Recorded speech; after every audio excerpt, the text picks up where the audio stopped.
At him just jumping in there right away. Honestly, he does get points from being around, you know. Okay. Chad, right? On foreign policy, things have gotten very serious in Iraq here. Yes. With militants and so on.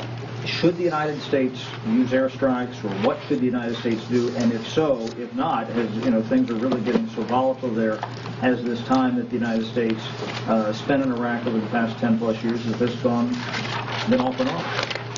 You have a multifaceted question there. What's happening in Iraq is obviously very troubling, especially when you see what's happening in Syria. You can take a cab from one to the next there, and my understanding is from the local Metropolitan Journal, or that the State Department has said that we are supplying some weaponry to the Malaki government. I don't think there's any appetite in our country for us to become engaged in any more military activity in Iraq. Why is it not? It doesn't matter why. It is a fact. The American people have been exhausted with wars. If you want to talk about Iraq and the opposition they have always had to our military engagement there, we'd have to go back to 2003. Or we'd go back to 2002. In the fall of 2002, when the Bush administration misrepresented the facts to the American people, took us into a war on a false premise that they knew not to be true, told the American people the war would pay for itself, it would be over soon, we'd be greeted by rose petals, that we had to go in there, according to Condoleezza Rice, because the smoking gun might be a nuclear plume. That's what they told the American people. Of course, it was not true, and they knew it not to be true. I said at the time, as a senior Democrat on intelligence, intelligence does not support the threat. You could not find in any of the intelligence that was available, and that they had to show us everything, any sign of that threat. So we go down a path, diverting our attention from Afghanistan, where we should have just finished the job in 2002, 2003. Instead, we take up another war, and here we are. War begets war. It's just not a good idea. And what's next? That's what the American people would want to know. What's next? Was it Hannah Arendt who said that people think that one more act of violence is going to end violence, but it's like a flywheel. One act of violence provokes another act of violence, and here we are.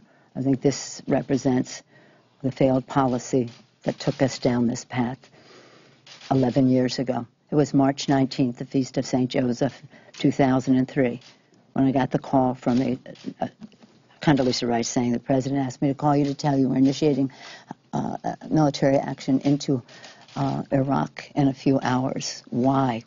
My question, why? We haven't exhausted every remedy in terms of inspections and the rest.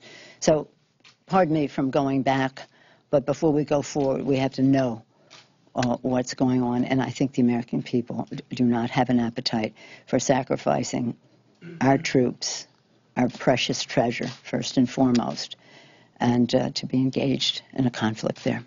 Yes, ma'am. Do you believe that the U.S. invasion created the conditions that allowed something like this to happen? And if so, doesn't the U.S. have a responsibility to get involved? The Shia-Sunni conflict is a very old one, and this may have happened with or without that. But I do know that the big concern, say in the 90s and the rest, was Iran and Iraq. And what did this do but the war gave Iran all the freedom it needed. No more problems at the border.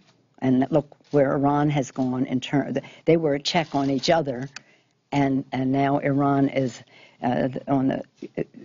Our concern is that they could develop a weapon of mass destruction, which we cannot tolerate. They can't do that, but they have the freedom to do that because we freed their borders and gave them opportunity. I don't know what would happen, because the idea of the Sunni-Shia fight is really an ancient one, and the desire to have a Sunni, even greater than one country, a unity in that part of the world. It's a real danger to the region. It has global implications, but I don't know what our going in does about that. Are we going to refight the war that we just got out of, where we were for 2003, almost a decade? I just don't see that. When we won in 06, to be sworn in 07, one of the main reasons was the war in Iraq. American people opposed the war in Iraq, and it had nothing to do that much with party. They just opposed the war in Iraq. And we passed legislation to have a time certain for us to come home. The president vetoed the bill. We couldn't override the veto, so the war went on. And now the violence continues. So I don't think this is our responsibility. But I do think we were irresponsible going into Iraq for a variety of other reasons.